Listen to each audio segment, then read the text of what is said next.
we played down in Tampa, and the tournament chairman called me and said, Chip, you know, I'd like to play, have you as my partner. It was a team tournament. And he said, his wife told me that one of the reasons he wanted me was because I wouldn't get mad if we didn't win. But Michael J. Fox, at the time, I mean, he's been suffering with Parkinson's. And he's burning 9,500 calories, and he can't sit still, and I mean, it's amazing. He won't walk, I mean, he won't take the cart, he wants to walk with us, he won't play the up team plays where we play. And anyway, so my wife and I got to know his wife, his manager, and like his crew, you know. And so if there were probably 30,000 people at this tournament, 25,000 came to meet him and wanted to get an autograph. So I mean, you know, I mean, it took us all day to play, 4.5 hours, 5 hours, whatever it was. And then he gets finished and he's signing autographs. And literally and truly, I said, gosh, Michael, you have these pictures of this beautiful, God, man, he had beautiful blue eyes. And I said, Michael, who is that? He said, man, Chip, that used to be me. And I said, well, that was a handsome guy right there, you know, from Back to the Future or whatever it was. And anyways, he'd go and sign all those autographs, and then he was waiting for you guys to do television. He'd wait another 45 minutes to give a nice interview. Took him an hour to do that. And I mean, this is a guy that, and so my wife and I were so impressed with him. And so my wife said, Chip, we're leaving the tournament. I said, Chip, on Time magazine, there was a nice picture of Michael J. Fox. I picked it up. You should read the article. And in that article, he said two things that made him really, things he focused on to make him a better person. He said was acceptance and gratitude were the two virtues that he practiced on a daily basis since he got this Parkinson's diagnosis. He said it kept me from being bitter and saying, why, God, did you do this to me? Why do I have to suffer with this? And so those two virtues are so important in golf, because they make you put your past behind you and move forward with your best foot forward. So when you read that, you see the experience of this guy, and when he says, I'm a much better person with Parkinson's than I ever was without it. So golf is a lot like that, you know. So anyway, Michael J. Fox, if you ever get a chance, go say hello to him and send him some money, because he's raising a lot of money for that, and they're going to find a cure. But that was a really bad lie you had on number 9. That's great stuff. We don't want to keep you guys here too late, but we do have Charlie, some time. you can talk, can't you, boy? I can talk. We're lucky between the two of us there's any oxygen left in here. We're happy to take a few questions if you want. If we don't know the answer, we're fully qualified to make something up, and you'll never know the difference. If you guys, anybody want to go any place? Trish? When you played Ryder Cups, who was on the European team at the time you played? Old Tom Morris? You know what's fascinating? Just take, for instance, 91. Nick Faldo had a friend, Chris DeBerg. He wrote the song Lady in Red. Never seen, sing it for me, Charlie. Charlie, Oh, as beautiful as you are tonight, or whatever. Never seen it. I wish I could sing it. It was a great song, Lady in Red. We wish you could sing it So too. anyways, that was the time that Raymond, I mean, they went, I guess it was Bernhard Gallagher was talking about Seve Ballesteros. It took him 30 minutes to get all the accolades out. Then Nick Faldo took forever. And then, you know, Colin Montgomery, it took him forever. And then Bernhard Langer, and then Jose Maria Olazabal. On and on it went. It seemed like forever. Because can you imagine that team? They're all in the Hall of Fame.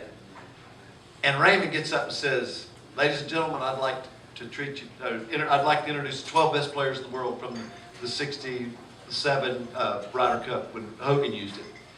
And Nick Faldo yelled out, so that means Seve's the 13th best player in the world? I'm telling you what, you could have heard a pin drop. We went like, oh, we're not going to get out of this place. So the next night, Chris DeBerg changed that song up and made a parody of all the American players. I tell you what, it was funny, but we felt about that big.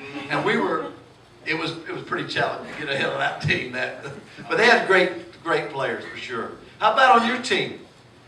Who'd you play against? And because Oh God, every time I played, well, I think 4 out of the 8 I played Dottie Pepper. Dottie Pepper, That's a tough draw right there, isn't it? She has still one of the best swings I've ever seen in professional golf. Great player. And Just a great shoulder turn, short arm swing. That girl was gifted. No I think doubt she about it. travels with a Chihuahua too.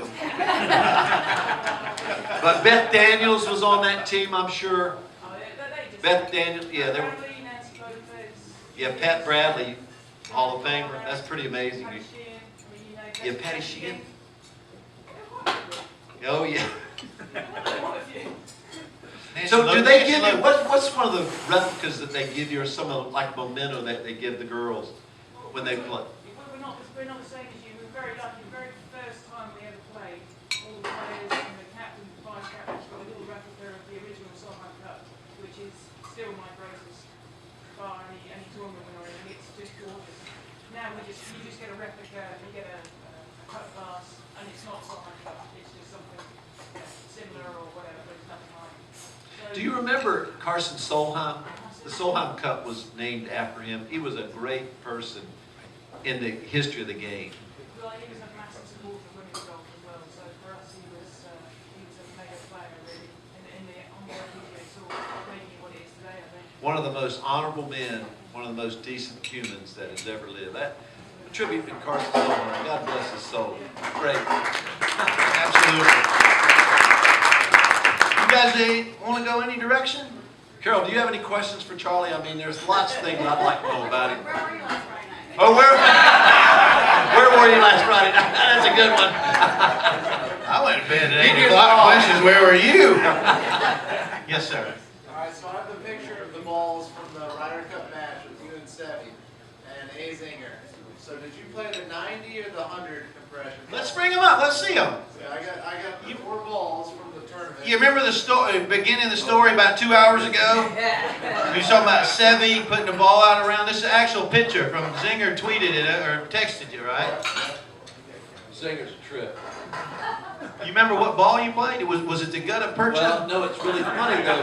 What you can see on this is how we marked the ball. They marked it with dots with a pencil. You see that above the Titleist? So I was probably playing the 90. Titleist That 90. makes sense, doesn't it? That was a fun Ryder Cup though, because I remember Raymond Floyd going up to Sevi. At that time he had a cough, and I'm telling you right now, you get the top of the swing, and so I remember on the 9th hole he got me, and I eased up on it. Probably cost me two clubs going in the green. And Zinger said, "Chip, what do you want me to do? You want me to go after my?" Zinger, act like nothing. It's a non-event. Don't let it bother you. But I'll tell you what, the next day, Raymond was aware of what was happening. The next morning, I forgot who got up, but one of our players gets up, and Sevi goes, Raymond, with his big blue eyes, runs up.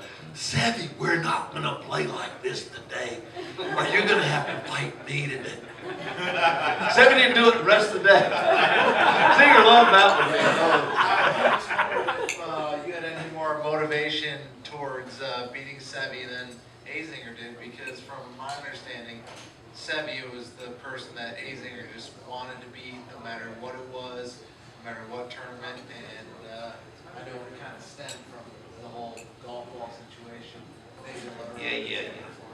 The only other person like Zinger always says, "Chip, this is personal. I'm taking this personal." And I remember when you know how you get real emotional, and when Nick Faldo beat him in the British Open, Faldo made like 18 pars straight on the last, all day.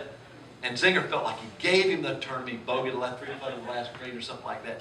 So I'm telling you what, it wasn't until recently that Zinger could actually get out of his anger for that guy beating him or giving the tournament to him. But yeah, he was a fun guy because Zinger was like, I felt like the jockey riding a horse, because Zinger would say, "Chip, can I take it right between those two bunkers?" I said, "Zinger, that's right up your alley, man. Just roll it right in there." He'd take that driver off the deck, bam, knock it right in the wind, right up on the middle of the green. I said, "Zinger, you're the greatest I've ever seen. You're the greatest." I could pump him up, and I'm telling you what, he'd get so excited. He was unbeatable, that guy. He was fun to play with for that reason, because he was so emotional. Ryder Cup, I believe. Oh, he was awesome. Wish you'd have pumped me up some today. Zinger's one of the great Ryder Cup players because of his emotion and his love for that I believe so. championship. So We got one more question. Yes, sir. Chip, the 59 is an unbelievable achievement. I wouldn't swap it for anything, but I'm just curious. Would you, or do you know of anyone else, swap a 59 for a major, for example? I definitely would. I mean, a major is something that I finished second in 2 US Opens, almost won a Masters, but I mean, you know, when Ken Venturi crucified me for laying up 15 at the Masters in '93 where I finished second, it was like, he called me a coward, and I thought, God, that's the lowest blow in the world, because in our day, when we played, we didn't play for the money, we didn't play for Ryder Cup, because I played 2 US Opens in the late 80s, and I didn't even make $10,000. I finished 9th and 10th, and didn't even make $10,000. We didn't play for the money. There was one guy that was happy, and that was the champion, and there might be the US Amateur Champ or the low amateur of the week. They were happy, but everybody else went away. It probably cost them more money, and it was like hard work, right? But yeah, that's a personal achievement that's really extraordinary. But less people of the 59 walked on the moon, never mind have majors. So you Well, could say yours is a more unique. The nice thing about it, though, was just that's the nicest thing that happened to me in golf, because of with the scholarships. That really was something that I feel really good about. So I have to endow that scholarship, Charlie. Maybe you can help me do that. I gotta pay for that. What? No. But anyways, Maybe the first person to shoot at 59 ever is well, Al Geiberger shot the first 59. right, And what's interesting, when I shot 59, Al Geiberger came to me and said, Chip, I want you to know that I'm Mr. 59. I said, oh, Al, I'm not worried about that. I won't use your name like that. And I didn't think that much of it, right? But what's been nice over the course of time is that every time somebody shot it, it's kept my name in the public. So it's like I'm current with the new generation of 21-year-olds, and Mike over there at 25 years old, whatever, old, 27. How old are you, Mike? Just turned 27. Just turned 27, so I have children older than Mike. So it's kind of kept me current. And anyways, that's kind of a cool It's really thing not about that the big a 59. deal anymore, because Jim Jurek shot Yeah, 58. That's right. And he shot a 59 But with a that 3 mean, putt. did you beat Davis by 10 that day you shot? 59? That's impressive, Charlie. Chip, we got to shut this down, because we got to hope they bring us back next year, because we're going to keep telling all our stories. We don't have anything to tell them when we come back next year. But we hope you guys have had a great evening. It's been a lot of fun sitting around telling stories. Chip, Chris, Becky, thank you very much. A lot of fun today, brother. You don't see a Georgia Tech man hugging a Georgia man. All right. Thanks, guys. Great evening tonight. Thank you.